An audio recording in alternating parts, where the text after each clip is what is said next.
یعنی یہی روایت ہے جو مرسل ہے، یہی راوی اس کو کبھی مرسل ذکر کرتے ہیں سند کو گرا کر، اور کبھی اس کو سندن مسندن ذکر کرتے ہیں سند ذکر کر کے،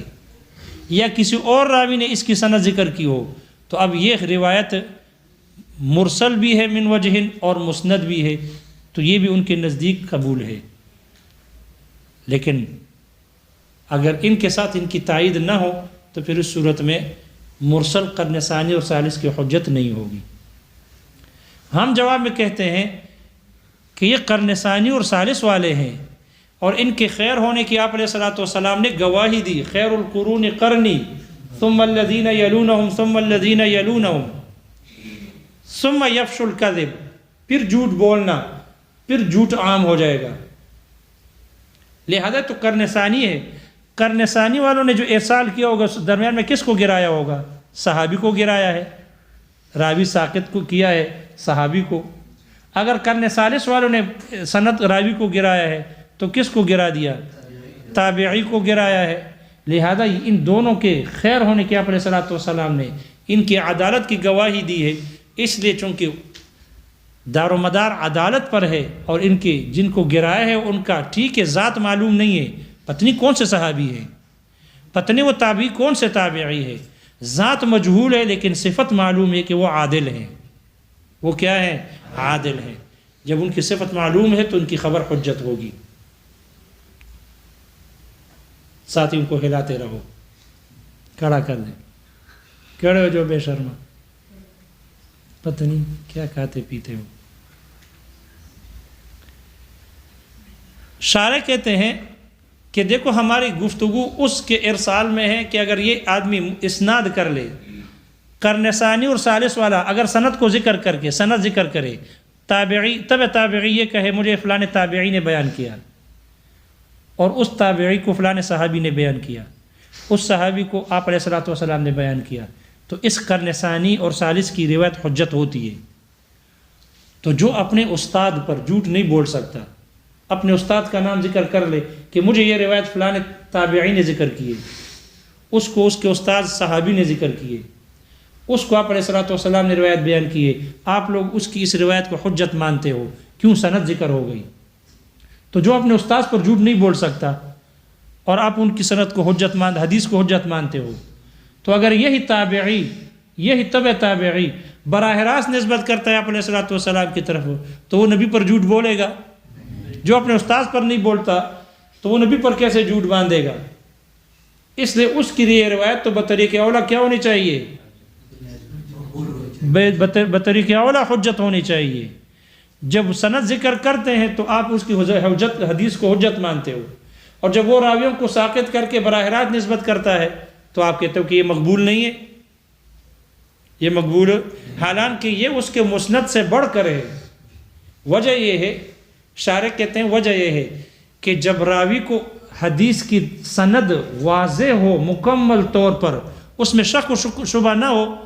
تو راوی وہ محدث ان راویوں کو ساقط کر کے براہ راست نسبت کرتے ہیں، اور یہ کہتے ہیں قال رسول اللہ صلی اللہ علیہ وسلم کذا۔ اور جہاں راوی کو سند میں شبہ ظاہر ہو کہ پتہ نہیں یہ آپ علیہ الصلوۃ والسلام نے فرمایا نہیں فرمایا، پتہ نہیں یہ روایت صحیح ہے یا نہیں، جہاں راوی کو شبہ پڑتا ہو تو پھر وہ اپنے استاد راوی کا نام ذکر کرتے ہیں کہ مجھے تو یہ روایت فلانے نے بیان کی ہے، اس لیے کہ اس نے استاد سے ذمہ داری اٹھائی ہے، اس نے اپنے استاد سے اس حدیث کی ذمہ داری کو اٹھایا دین کی۔ لیکن جب اس سے اس حدیث کے بارے میں پتہ کیا گیا کہ یہ حدیث آپ بیان کرتے ہو، کیا دلیل ہے، تو اگر اس کو اس میں شک شبہ نہ ہو تو براہ راست نسبت کرتے ہیں کہ یہ حدیث حجت ہے۔ لیکن اگر اس کو شبہ ہو تو جس سے اس نے سنا ہے اپنے استاد کی طرف وہی ذمہ داری ڈال دیتے ہیں کہ مجھے تو یہ بات فلانے نے کی ہے، یہ روایت مجھے فلانے استاد نے بیان کی ہے، جاؤ ان سے پتہ کر لو اس کو یہ حدیث کس نے بیان کی ہے۔ ان کے پاس جائیں گے تو وہ اپنے استاد کے اوپر ذمہ داری ڈالے گا، چونکہ یہ ذمہ داری میں نے اپنے استاد سے اٹھائی تھی، اس نے ہمیں یہ روایت بیان کی ہے، اس لیے یہ میرے استاد سے پتہ کر لو، یہ حدیث انہوں نے ہمیں سنائی تھی۔ تو وہ ذمہ داری حدیث کی پھر وہ اپنے استاد پر وہ ڈال دیتا ہے کہ یہ حدیث ہمیں اس نے بیان کی ہے۔ تو شارح کہتے ہیں کہ جب کسی محدث کو حدیث میں کسی اس کے سند میں شک و شبہ نہ ہو تو وہ ڈائریکٹ نسبت کرتا، اور جب اس کو سند میں شبہ ہو جاتا تو پھر وہ سند کو ذکر کرتا کہ مجھے یہ روایت میرے استاذ نے بیان کی، اس کو اس کے استاذ نے بیان کی، اور اس کو اس کے استاذ نے بیان کی۔ وہ ذمہ داری اپنے اساتذہ پر ڈالتا ہے کیونکہ اس سے انہوں نے ذمہ داری اٹھائی تھی، لہذا جہاں شک و شبہ نہ ہو۔ اس سے معلوم ہو کہ جو مسند ہے، جو مرسل ہے، یہ مسند سے بھی بڑھ کر ہے قوت میں، اگرچہ اس کی قوت اتنی نہیں ہوتی، اس کی قوت اتنی نہیں ہوتی کہ یہ نکال دے گا، درس ختم ہونے سے پہلے داڑھی نکل جائے گی اس کی بڑے زور سے کھینچتا ہے۔ اس لیے محشی کہتے ہیں یہ مرسل مسند سے قوت میں بڑھ کر ہو گئی، لیکن اس کی مسند سے قوت میں بڑھ کر ہونا یہ عقلاً ثابت ہو گئی، یہ نقلاً نہیں ہے۔ یہی وجہ ہے کہ مرسل کی وجہ سے کتاب اللہ پر زیادتی نہیں کر سکتے، لیکن جو مسند ہوتی ہے اور مشہور ہو اس کے ذریعے سے کتاب اللہ پر زیادتی کرنا درست ہے۔ اگر اس طرح عقلاً قوت ثابت کرنے کے بعد بھی کتاب اللہ پر اگر زیادتی کی جائے گی تو پھر یہ قیاس سے کتاب اللہ پر زیادتی لازم آئے گی، جو کہ درست نہیں۔ اس لیے یہی وجہ ہے محشی کہتے ہیں کہ جب حسن بصری رحمہ اللہ نے فرمایا کہ جب میں آپ کو میں اپنے کسی روایت میں راوی کو ذکر کر دوں، سمجھو کہ مجھے اس میں شبہ ہے،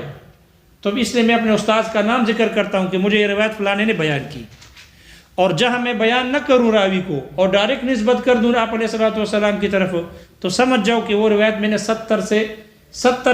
سے زیادہ صحابہ سے سنا ہے، اس لیے میں نے بیان کر لی۔ 70 سے زیادہ راویوں سے وہ روایت میں نے سنی ہے، اس لیے میں راوی کو شک شبہ نہ رہا، اس لیے میں راویوں کو ساقط کر کے ڈائریکٹ نسبت کر دیتا ہوں۔ اس لیے شارح کہتے ہیں کہ ہماری گفتگو قرن ثانی اور ثالث کے اس ارسال میں ہے۔ جب وہ سند ذکر کرتے ہیں آپ مان لیتے ہیں، وہ جھوٹ کا گمان نہیں کرتے اس کے اوپر، جب وہ استاذ کا نام ذکر کرتے ہیں، اور جب ڈائریکٹ نبی کی طرف نسبت کرتے ہیں تو پھر اس پر جھوٹ کا گمان کیا جاتا ہے، اس لیے اس کی روایت کو قبول نہیں کیا جاتا، حالانکہ ان پر نبی علیہ الصلوۃ والسلام پر جھوٹ کا گمان نہ کرنا تو بطریق اولا یہاں پر ہوگا اور ان کی روایت قبول ہوگی۔ یہ دوسری قسم ہو گئی کہ جو قرن ثانی اور ثالث کی راوی ارسال کر لے تو ہمارے نزدیک مقبول ہے، حجت ہے، اور شوافی حضرات کے نزدیک یہ قبول نہیں، حجت نہیں۔ تیسری قسم وہ ہے کہ جو ان قرن ثانی اور ثالث کے بعد والے حضرات ارسال کر لے،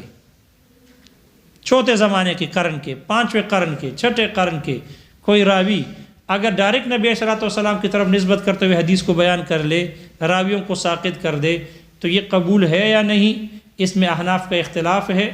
شیخ ابو الحسن کرخی رحمہ اللہ کے نزدیک مقبول ہے، اس لیے کہ جس وجہ سے قرن ثانی اور ثالث کے روایتوں کو حجت مانا گیا، عدالت کا ہونا، ضبط کا ہونا، جن شرائط کی وجہ سے ان کی روایت حجت ہے، اگر وہ شرائط پائی جا رہی ہے اور ارسال کر رہا ہے تو ان کی روایت حجت ہوگی۔ جبکہ احناف میں سے شیخ عیسیٰ ابن ابان رحمہ اللہ وہ کہتے ہیں کہ نہیں، ان کی روایت حجت نہیں، اس لیے کہ آپ علیہ الصلوۃ والسلام نے 3 زمانوں کے خیر اور عادل ہونے کی گواہی دی اور آگے زمانوں کی گواہی نہیں دی ہے، اس لیے ان کی روایت حجت نہ ہوگی اور ان کی روایت قبول نہ ہوگی، الا یہ کہ ایسے محدث کی طرف سے ارسال کیا پایا جا رہا ہو کہ جو محدث اسماء الرجال کو جانتا ہو، جس کو رجال کا علم ہو، پتہ ہو ان کو کہ یہ جو راوی ہے یہ قوی ہے، یہ راوی ضعیف ہے، پھر وہ ارسال کرتا ہو۔ اگر کسی کو رجال کا علم ہو، رجال کا علم اگر ان کو ہو، صحیح اور قوی کی تمیز ان کو ہو، اگر ایسا راوی محدث ارسال کرے تو قبول ہے۔ اگر ایسا راوی نہیں ہے جس کو رجال کا علم نہ ہو، قوی اور ضعیف کی پہچان اس کو نہ ہو، تو پھر ان کے ارسال حجت نہیں۔ یہ تیسری قسم ہے۔ چوتھی قسم وہ ہے کہ جو روایت من وجہ مرسل ہو اور من وجہ مسند ہو۔ اس کی مثال دی ہے شارح نے، جیسے کہ ایک روایت ہے لا نکاح الا بولی، بغیر ولی کے نکاح نہیں۔ اس روایت کو نقل کیا حضرت اسرائیل نے، محدث اسرائیل نے رحمہ اللہ، اسرائیل ابن یونس نے اس روایت کو نقل کیا مسندن، اور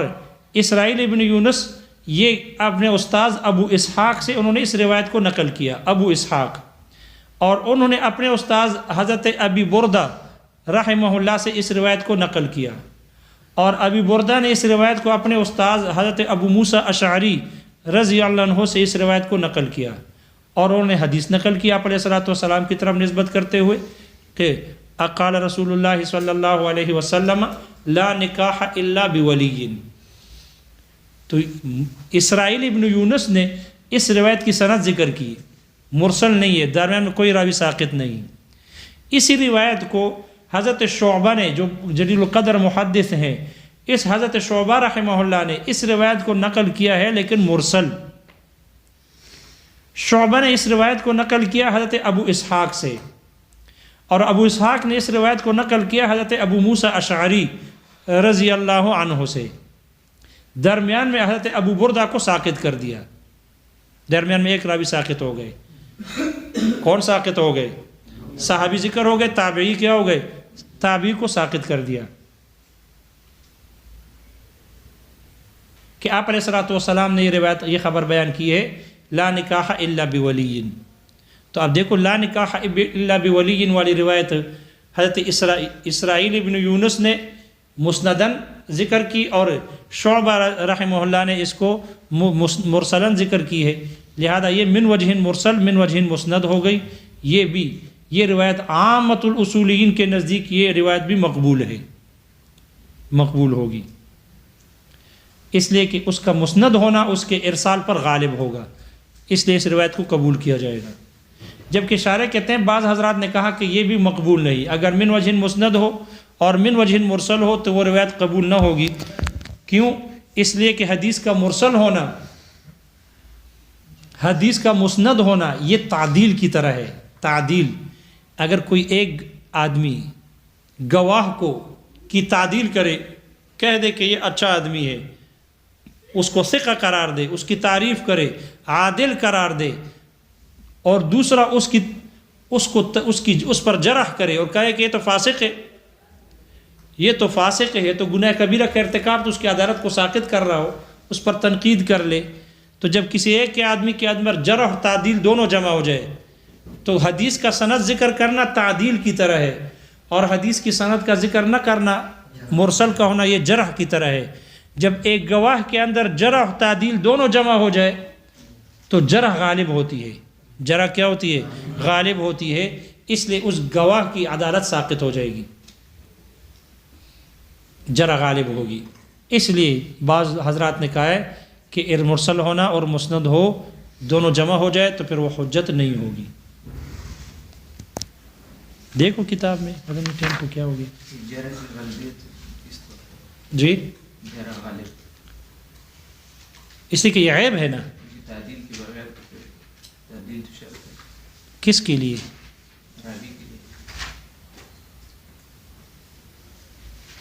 تو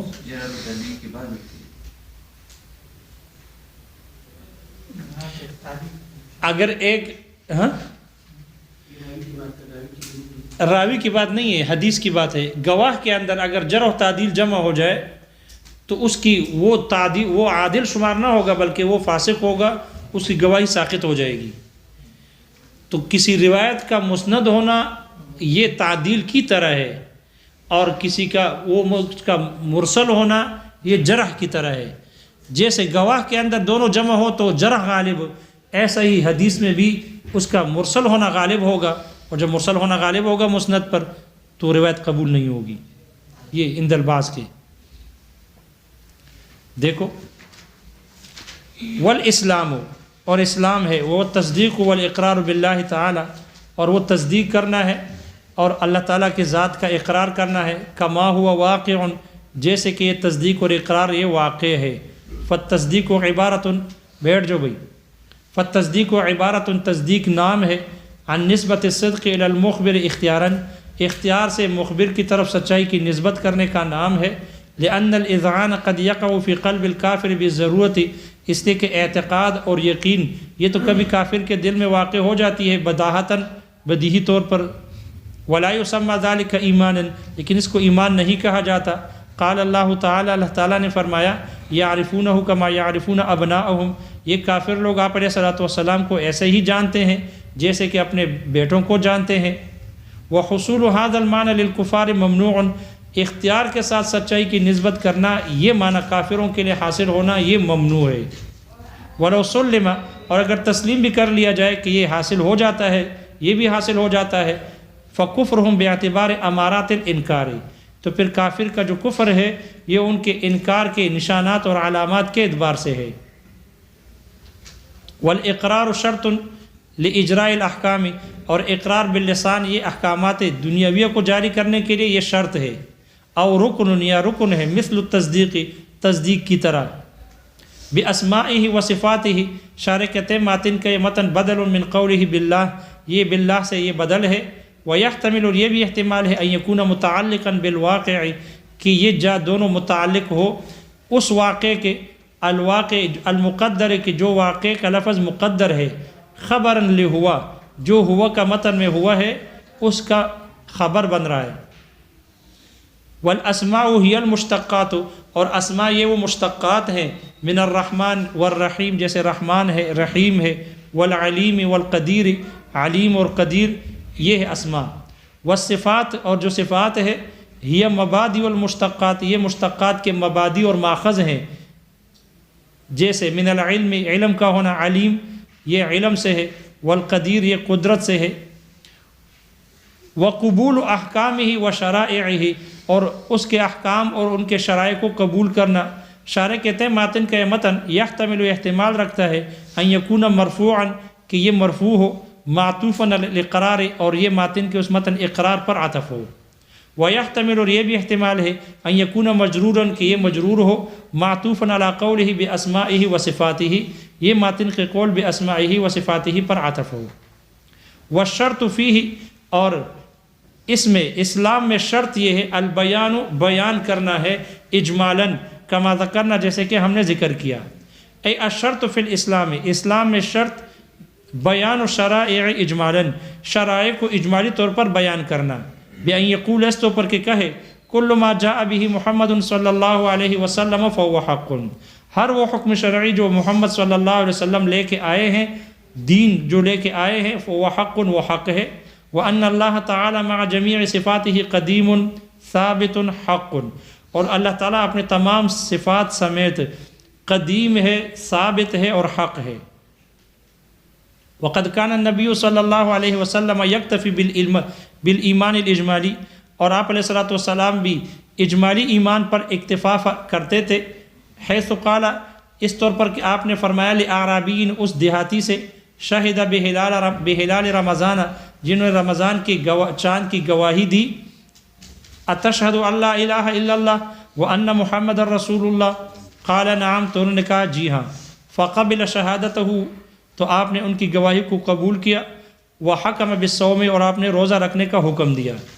وقال لجاریۃ، اور آپ نے ایک باندی سے فرمایا، این اللہ، اللہ کہاں ہے؟ قالت فی السماء، تو باندی نے کہا آسمانوں میں ہے۔ اس سے استدلال کرتے ہیں یہ لوگ کہ اللہ ہر جگہ نہیں ہے، اللہ ہر جگہ نہیں ہے، اس لیے کہ این للمکان، این کس کے لیے آتی ہے؟ مکان کے لیے ہے، اور ہمارے نزدیک چونکہ یہ تعویل ہے، اس میں تعویل متشابہات میں سے ہے، اس لیے تعویل ہے، این امر اللہ میں تعویل کی، اس لیے کہ اللہ مکان دونوں مکان سے پاک ہے، اس لیے نسبت نہیں کر سکتے، اور یہ ان کی بھی دلیل نہیں بن سکتی، اس لیے کہ وہ بھی آسمانوں میں اللہ کو نہیں مانتے، عرش پر مانتے ہیں، صرف عرش پر مانتے ہیں، آسمانوں میں اللہ کو نہیں مانتے، کیونکہ آسمانوں میں نہیں، عرش تو آسمانوں سے اوپر ہے، اس لیے وہ بھی تعویل کرتے ہیں۔ فقال، آپ نے فرمایا، من انا، میں کون ہوں؟ فقالت انت رسول اللہ، آپ اللہ کے رسول ہو۔ فقال لمالکہا، آپ نے ان کے مالک سے فرمایا، اعتقها فانها مؤمنہ، اس کو آزاد کر دو اس لیے کہ یہ مومنہ ہے۔ وقال بعض المشائخ، بعض مشائخ نے کہا، لابد من الوصف علی التفصیل، اسلام کی تفصیلی طور پر بیان ضروری ہے، حتی اذا بلغت المرأة، یہاں تک کہ اگر کوئی عورت بالغ ہو جائے، فاستوصفت الاسلام، اور پھر اس سے اسلام کے بیان کو طلب کیا گیا، فلم تصف، اور وہ بیان طلب کیا جائے اور وہ اسلام کو بیان نہ کرے، فلم تصف، اور اسلام کو بیان نہ کرے تفصیلاً، فإنها تبین من زوجها، تو یہ عورت اپنے شوہر سے بائنہ ہو جائے گی، وجعل ذلك ردة منها، اور یہ اس کی طرف سے ارتداد بنایا جائے گا اس کو۔ شارح کہتے ہیں وفیہ حرج عظیم لا یخفی، اور اس میں حرج عظیم ہے جیسے کہ کسی پر مخفی نہیں۔ ولہذا لا يقبل خبر الکافر والفاسق والصبی والمعتوہ، اسی وجہ سے کافر کی، فاسق کی، بچے کی اور معتوہ نیم پاگل کی روایت کو قبول نہیں کیا جائے گا، والذی، اور اس کی اشتدت غفلتہ، جس کی غفلت شدید ہو گئی ہو۔ شارح کہتے ہیں ماتن کے متن تفریع علی الشروط الاربعۃ، چاروں شروط پر یہ تفریع ہے، علی غیر ترتیب لفظ کی ترتیب کے خلاف ہے۔ فالکافر راجع علی الاسلام، کافر اسلام کی طرف لوٹ رہی ہے، اور والفاسق الی العدالۃ، والصبی والمعتوہ الی کمال العقل، والذی اشتدت غفلتہ الی الضبط، واما الاعمی رہا اعمی، والمحدود فی القذف، اور محدود فی القذف، والمرأة، اور عورت، والعبد، اور غلام، فتقبل روایتہم، ان کی روایت کو قبول کیا جائے گا، فی الحدیث، حدیث میں، لوجود الشرائط، شرائط کے پائے جانے کی وجہ سے۔ وَإِن لَمْ تُقْبَلْ شَهَادَتُهُمْ فِي الْمُعَامَلَاتِ، اگرچہ ان کی گواہی کو قبول نہیں کیا جائے گا معاملات میں، یعنی حقوق الناس میں، هَكَذَا قِيلَ، ایسا ہی کہا گیا۔ والتقسیم ثانی، دوسری تقسیم فی الانقطاع، انقطاع میں ہے، اے عدم الاتصال الحدیث، حدیث کا متصل نہ ہونا، بنا ہم تک، من رسول اللہ صلی اللہ علیہ وسلم، آپ علیہ الصلوۃ والسلام سے، وہو نوعان، اور اس کی دو قسمیں ہیں، ظاہر و باطن، ظاہری اور باطنی۔ اما الظاہر، رہی ظاہراً جو ہے، فالمرسل من الاخبار، تو اخبار میں، حدیث میں سے جو مرسل روایات ہیں، بأن لا یذکر، تعریف کر رہے ہیں، بأن لا یذکر الراوی الوسائط، اس طور پر کہ راوی واسطوں کو ذکر نہ کرے، التی بینہ و بین رسول اللہ صلی اللہ علیہ وسلم، کہ جو واسطے اس راوی اور آپ علیہ الصلوۃ والسلام کے درمیان میں ہے، بل یقول، بلکہ کہتا ہے یہ راوی، قال رسول اللہ صلی اللہ علیہ وسلم کذا، وہو اربعۃ اقسام، اور اس کی چار قسمیں ہیں، لأنہ اما ان یرسلہ الصحابی، اس لیے کہ یا تو صحابی ارسال کرے گا، او یرسلہ القرن الثانی والثالث، یا قرن ثانی اور ثالث کے راوی ارسال کریں گے، او یرسلہ من دونہم، یا جو ان کے علاوہ ہے وہ ارسال کرے گا، او ہوا مرسل من وجہ دون وجہ، یا وہ روایت من وجہ مرسل ہوگی اور من وجہ نہ ہوگی، یعنی مسند ہوگی۔ وہ ہوا، اور وہ یہ کہ ان کان من الصحابی، اگر یہ ارسال صحابی کی طرف سے ہو، فمقبول بالاجماع، تو بالاجماع یہ کیا ہوگی؟ مقبول ہوگی۔ کیوں؟ لأن غالب حالہ، اس لیے کہ صحابی کی غالب حال یہ ہے، ان یسمع بنفسہ منہ علیہ الصلوۃ والسلام، کہ اس نے یہ روایت آپ علیہ الصلوۃ والسلام سے خود سنی ہو۔ وَإِن كَانَ يَحْتَمِلُ، اگرچہ یہ احتمال بھی ہے، ان یسمع من صحابی آخر، کہ انہوں نے وہ حدیث سنی ہو، دوسرے صحابی سے وہ سنتا ہو یا سنی ہو، وَلَمْ يَكُنْ هُوَ بِنَفْسِهِ حَاضِرًا حِينَئِذٍ، اور اس وقت وہ حاضر نہ ہو، فَإِنْ أَرْسَلَ الصَّحَابِيُّ، پس اگر صحابی ارسال کر لے، یقول، تو وہ کہتا ہے، قال رسول اللہ صلی اللہ علیہ وسلم قذا، وَإِنْ أَسْنَدَ، اور اگر وہ اسناد کر لے، سند ذکر کرے، یقول، تو وہ کہتا ہے، سمعت رسول اللہ صلی اللہ علیہ وسلم، او حدثنی رسول اللہ صلی اللہ علیہ وسلم قذا۔ ومن القرن الثانی والثالث، دوسرے اور تیسرے قرن زمانے کے میں سے ارسال کرنے والے ہوں، تو عندنا کذالک، عندنا اسی طرح ہمارے نزدیک بھی، اے مقبول عند الحنفیۃ، احناف کے نزدیک یہ روایت بھی مقبول ہے، بأن یقول التابعی، اس طور پر کہ تابعی کہتا ہے، او تبع التابعی، یا تبع تابعی کہتا ہے، قال رسول اللہ صلی اللہ علیہ وسلم قذا۔ وعند الشافعی رحمہ اللہ لا يقبل، امام شافعی رحمہ اللہ کے نزدیک یہ مرسل روایت قبول نہ ہوگی، لأنہ اذا جہلت صفات الراوی، اس لیے کہ جب راوی کی صفات مجہول ہو، لم یکن الحدیث حجتا، حدیث حجت نہیں ہوتی، فاذا جہلت صفاته وذاته، پس جب اس کی صفات اور ذات مجہول ہو، فبالطریق الاولی، تو اولویت کے طریقے سے وہ قبول نہ ہوگی، حجت نہ ہوگی۔ الا اذا تأید، مگر ہے کہ جب وہ مضبوط ہو، قوی ہو جائے، بحجت قطعیت، کسی قطعی حجت کے ساتھ، او قیاس صحیح، یا کسی قیاس صحیح کے ساتھ، او تلقته الامت بالقبول، یا امت اس روایت کو قبولیت کے ساتھ وصول کر لے، حاصل کر لے،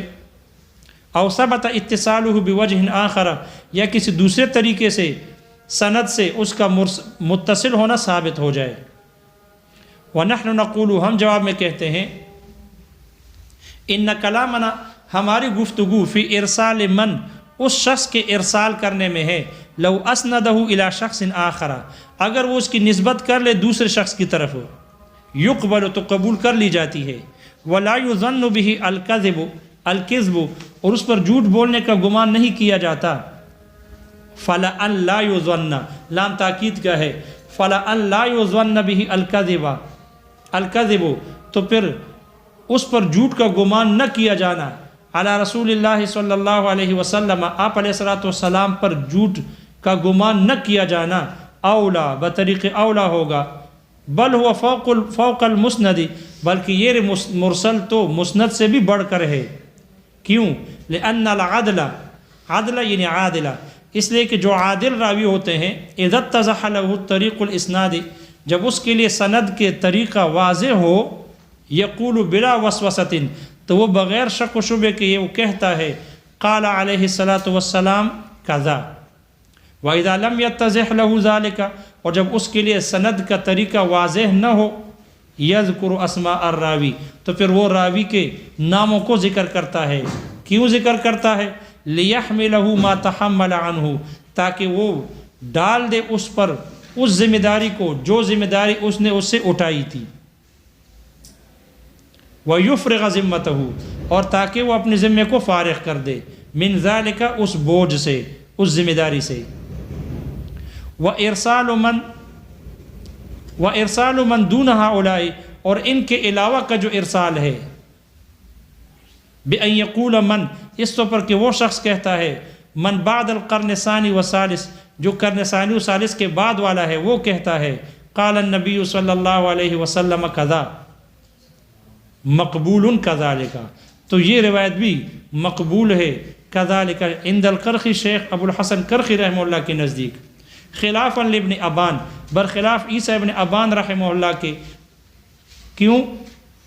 ان کی دلیل، لأن الزمان بعد القرون الثلاثۃ زمان فسق،